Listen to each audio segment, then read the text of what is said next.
Hey y'all, it's Megan. If you are returning to my channel, then welcome back, and if you are new, welcome aboard. Oh, let me spit my gum out. I'm new at this. So professional. Anyway, today I'm going to be doing some fun facts about another Disney movie, and even if you didn't read the title down there, you can probably tell from that what we're talking about today. One of my absolute favorite Disney movies, Alice in Wonderland. I know that's kind of a strange choice. A lot of people don't really like Alice in Wonderland. It's kind of weird. I used to actually use it to help me fall asleep when I was little, which is also kind of weird because that's not a normal kind of happy movie. There's a lot of strangeness happening in that movie, and that the fact that that helped me fall asleep and like calm me down when I was a little kid, I don't know if I should be concerned about that or not. But today we are talking about Alice in Wonderland. Walt always really liked the idea of Alice in Wonderland and the stories by Lewis Carroll, so he always wanted to do an Alice in Wonderland movie, but he never had the technology, I guess, for a while. He started off doing live action, and that was the Alice comedies. He started those in 1923, and they ran for about 57, I think, short films where it was a live action girl who was shown in an animated world. And, you know, she went on all these adventures, and she had all this, oh, we got the animals running in, hey. So she was a live action girl in a cartoon world, and she would go on all of her adventures and do that kind of stuff. But he still wanted to do an actual animated movie, and it wasn't until 1951 that he actually was able to do it, and that's the movie that we know now. That one is actually a combination of elements from Alice's Adventures in Wonderland and also Through the Looking Glass, both books by Lewis Carroll. So if you wanted to find a book that is just exactly what the Disney story is, that doesn't exist. Can y'all calm down? That doesn't exist. So there's pieces mixed in from both books to make the Disney movie. The colors are one of the most obvious things about Alice in Wonderland. Everything is super bright, very psychedelic almost. Everything's very bright and fun, and that was contributed by Mary Blair, who you may also know as the artist behind the mural with the five-legged goat in the Contemporary. Mary Blair also was responsible for It's a Small World, which some of you have mentioned kind of creeps y'all out, not your favorite attraction, so maybe you don't appreciate Miss Blair so much, but yeah, she was one of the great influencers in Disney history in general, but she was one of the main people behind the look and the aesthetic of how Alice in Wonderland, the movie, actually came and kind of turned out. She was the one mainly behind the look. A couple of the fun things about the movie that I don't know, they've just stuck with me as I've researched it. You don't actually know what the rabbit is late for. They never mention it. So I'm late for a very important date, and we have no idea what that date is for. You know, we can guess, we can assume that he's doing something for the queen, but they never actually come out and say what that white rabbit is so blasted late for. And after reading that, that kind of like ruined my entire life, because now I'm sitting here going, well, what was he late for? And I don't like not having answers, y'all. So not knowing what the rabbit was so late for, and this being one of my favorite movies and I never thought about it, now I'm gonna think about it, and that's gonna bother me. So I mentioned that the movie was kind of pieced together different things from the two different books by Lewis Carroll, and you'll find all of those characters in one book or the other. It's missing some obvious characters. You know, the Jabberwocky is not part of the Disney movie. They kind of reference it with Cheshire Cat, but the only main character that is not part of the books is the doorknob. The doorknob that tells Alice that, you know, oh, it's locked, and he spontaneously forgets to tell her that the door is locked before she shrinks down, and he's kind of a jerk. I'm not a fan of the doorknob, but anyway, he is one of the only main characters in the Disney movie that was not part of the original books, and he just completely came from Walt's mind. I don't know what's going on in Walt's mind, but that's where he came from. A lot of the interesting things about Alice in Wonderland is with the voices and like who the characters were, because obviously growing up when I was watching it, I didn't really care who the actors were, but as I've gotten older, I've come to appreciate just how many people were actually part of this movie and obviously shared Walt's enthusiasm for the Alice stories.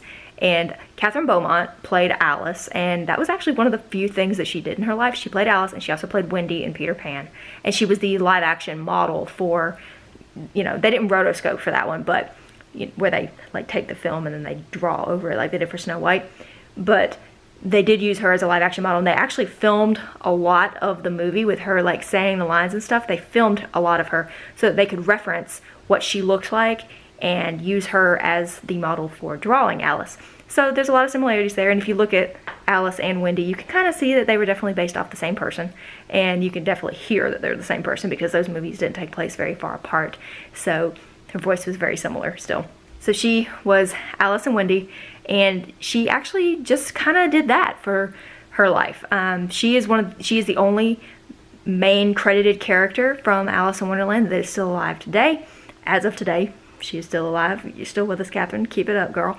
And she kind of just was, you know, she did voices for Alice and Wendy throughout her life until she retired, I believe in 2005 to early 2000s. She retired, but she had up until then kind of contributed voice work for Disney, the Peter Pan ride and the Alice in Wonderland ride at Disneyland.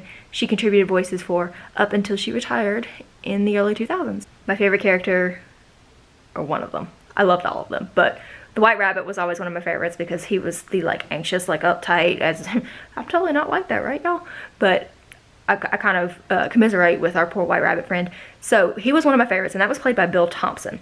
And you may recognize his voice a little bit better as Mr. Smee from Peter Pan, another Peter Pan character. Isn't that interesting? He was Mr. Smee from Peter Pan. He was also Droopy Dog from all the old cartoons. I don't know if anyone here knows who Droopy Dog is, but you can go look him up, and he's got a whole bunch of stuff, and you'd recognize him if you saw him, I bet.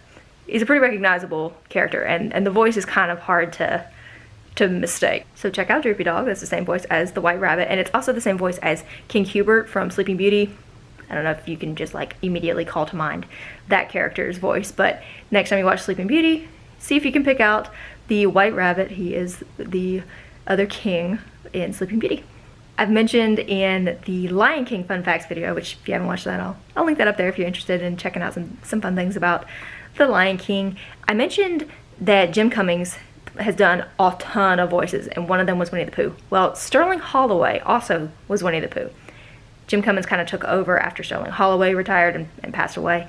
So whoever plays Pooh, Winnie the Pooh, apparently is just like a very multifaceted, very talented voice artist, because Sterling Holloway played the Cheshire Cat.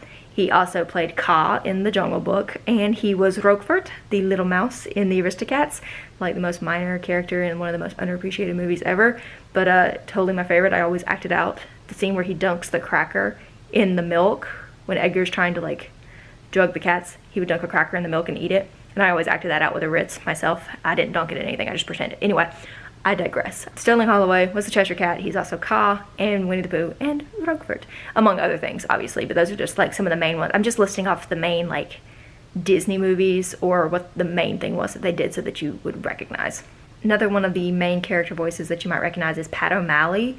And the name may not be immediately familiar, but he played the Walrus and the Carpenter and Tweedledee and Tweedledum, because Tweedledee and Tweedledum were telling the story of the Walrus and the Carpenter, so that's why the voices were all the same. Anyway, he played those characters, and he also was Colonel Hathi from the Jungle Book, the like daddy Colonel Elephant who was in charge of everything with his little stick that he waves around. He was him, and he was also Jasper from 101 Dalmatians, so one of the henchmen to Cruella de Vil, and another voice that you can definitely, once you know who it is, you can definitely pick it out and tell who they are. One of my favorite voice actresses is Verna Felton. She always plays like a cuddly, cute older lady that it's like your grandma, and you know that she's just gonna like bake you cookies or something when you go over, except for in this movie. She's the Queen of Hearts. But she's also the fairy godmother from Cinderella. She's Mrs. Jumbo, Dumbo's mom, from Dumbo. And she's Flora, one of the three good fairies from Sleeping Beauty, the pink one. The last character that you probably recognize his voice is Edwin. And Edwin was famous for a multitude of things. But he is the Mad Hatter, which is my absolute all-time favorite Alice in Wonderland character. He also was Uncle Albert in Mary Poppins, you know, when they're like floating up to the ceiling and drinking, you know the scene. He's been in a ton of things, not just Disney stuff. So you have to recognize that voice. It's so unmistakable. And going along with the Mad Hatter, he does the riddle, why is a raven like a writing desk? And apparently, I wasn't there, but apparently Lewis Carroll wrote that with no answer to it. And he finally gave up after so many people said, well, why is a raven like a writing desk? Because that was the thing that people would come up to him and, why is a raven like a writing desk? And he finally got so fed up with the question that he just made up an answer. And he said Edgar Allan Poe wrote on both of them. Okay. So it works, and there's been tons of things that people have come up with through the years as to what the answer actually could be. So I don't know if there actually is no answer. He said that there wasn't. And we're gonna have to go with what Lewis Carroll says. And I'm saying it here, so you can't put anything on the internet that isn't true, right? So those are some fun facts about Alice in Wonderland. I decided to go with more of just like the trivia about them instead of going so much in depth about how the movie was made, because there's a lot of things written on the history, but what I think is the most interesting is the fun facts, the trivia about these things, and like seeing the connections to other Disney movies. So that's what I think is interesting. If you want me to go more in depth about the history, let me know that down below, and I can definitely do that in future videos. But for now, I'm sticking with the fun facts because that's what I know, and that's what I always research and pay attention to. I know college program applications are going to be going up soon. If they're not up already, they may be up already. So if you have any questions about the Disney College program, as always, do not hesitate to leave those down below, and I would love to answer questions about that. And other than that, I will see you guys in my next video. Bye, y'all.